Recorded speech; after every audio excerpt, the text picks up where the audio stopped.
Sin encontros lo hacemos y energía obtenemos. Tú sabes cómo lo hacemos, baby. Olá, galerinha, tudo bom com vocês? O assunto da nossa aula de hoje é o ciclo de Krebs.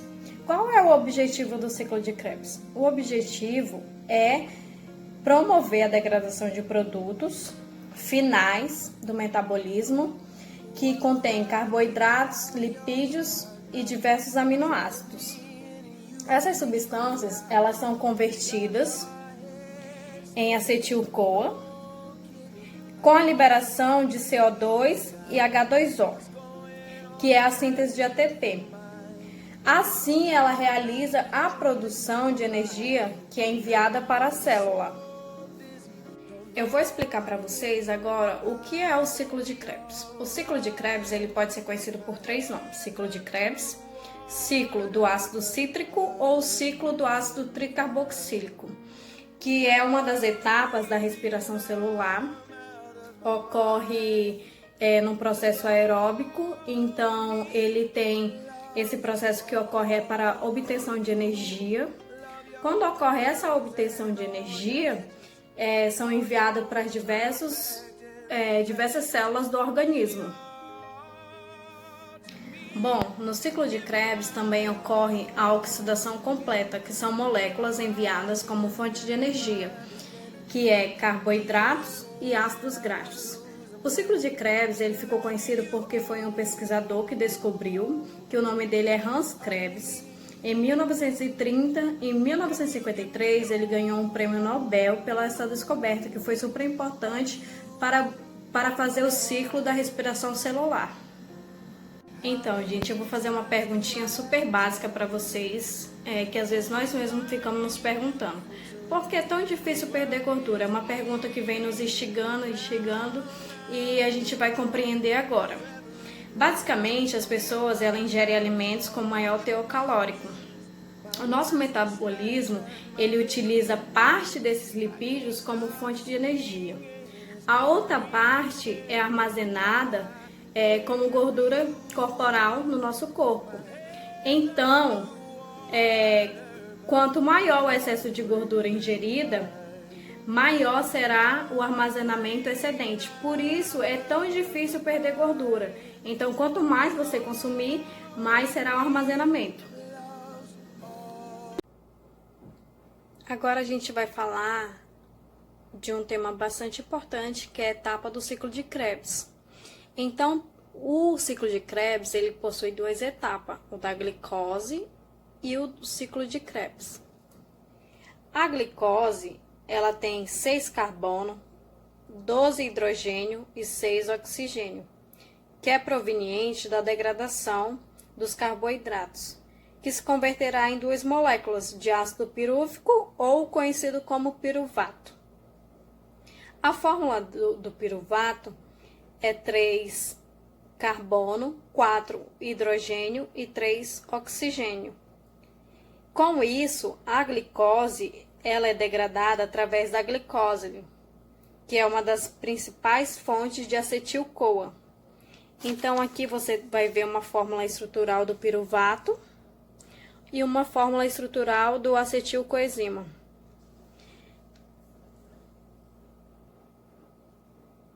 Nessas duas fórmulas acontece uma descarboxilação oxidativa do piruvato no início do ciclo de Krebs. Ela corresponde à remoção de CO2. Vocês podem ver aqui que eu fiz uma divisão da glicose, uma fórmula estruturalzinha. A glicose ela tem 6 carbonos. Quando o piruvato ele ocorre na glicose, ele divide em duas etapas o piruvato, em 3 carbonos para as duas etapas. Então, divide no meio e termina em 2 ácidos pirúvicos, gerando o grupo acetil que se liga à coenzima e forma o acetil-coenzima A. Então, ele divide aqui e termina no acetil-coenzima A. Essa é a etapa da glicose para a gente poder entrar no ciclo de Krebs. Olá, gente, boa noite. Hoje eu vou fazer uma demonstração sobre o ciclo de Krebs. Uma molécula de piruvato vindo do citosol, essa molécula de piruvato, ela representa a fase da glicose, ou seja, a quebra da glicose, que acontece justamente no citosol.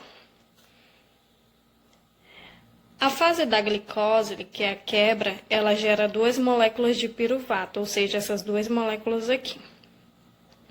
Esse piruvato, então, ele vai ao encontro da mitocôndria e vai juntar junto com a coenzima, que é essa bem aqui embaixo.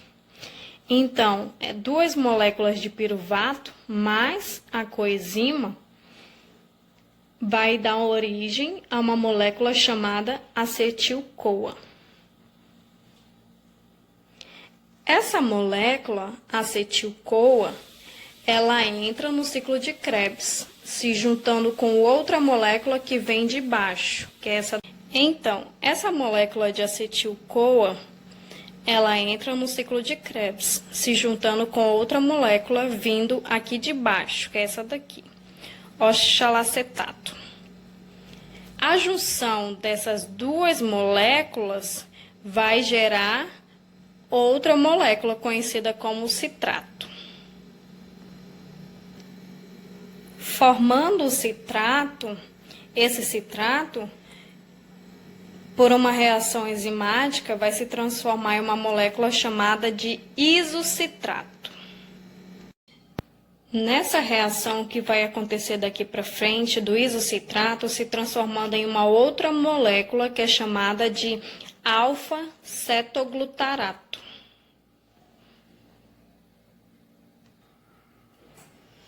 Nessa reação do alfa-cetoglutarato vai haver liberação do NAD,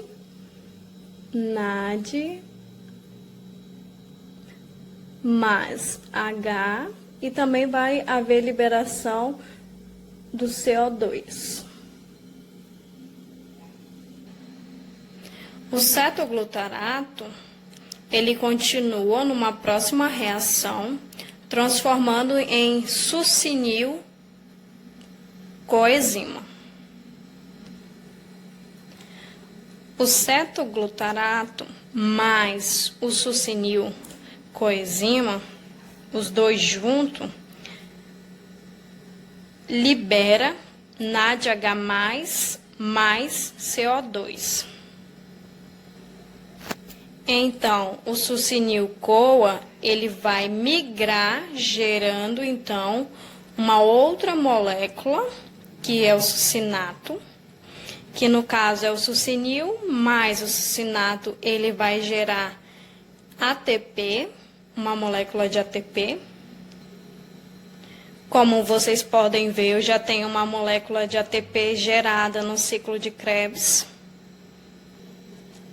Nessa reação do succinato, ele vai migrar, formando uma molécula de fumarato. Eu vou ter agora a produção do FADH2. Então, é o succinato mais o fumarato produz FADH2. O fumarato, ele vai migrar, dando origem a uma nova molécula, que no caso é o malato. Agora, como vocês podem ver, formou o ciclo, né? Então, o succinato mais o fumarato formou o FADH2. O fumarato, ele migrou e gerou uma nova molécula, que é o malato.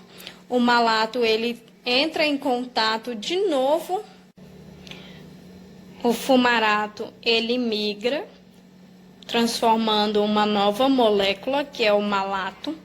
O malato entra em contato com oxalacetato e tem a produção de NADH+. Então, note que no ciclo eu vou ter três produção de NADH+, 1, 2,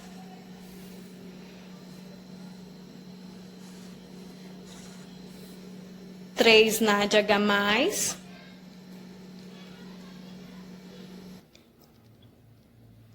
Com isso, vocês também podem observar que no ciclo a gente gerou 2 moléculas de CO2,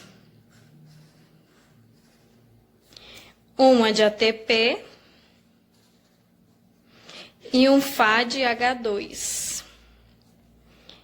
Então, no ciclo a gente teve a produção de 3 NADH+, 2 CO2, um ATP e um FAD-H2. Isso ocorre no ciclo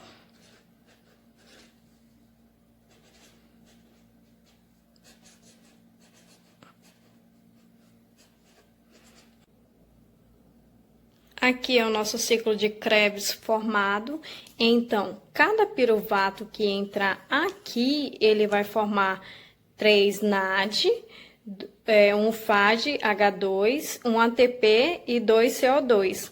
E tudo isso vai para a nossa cadeia respiratória. Isso aqui vai para a nossa cadeia respiratória.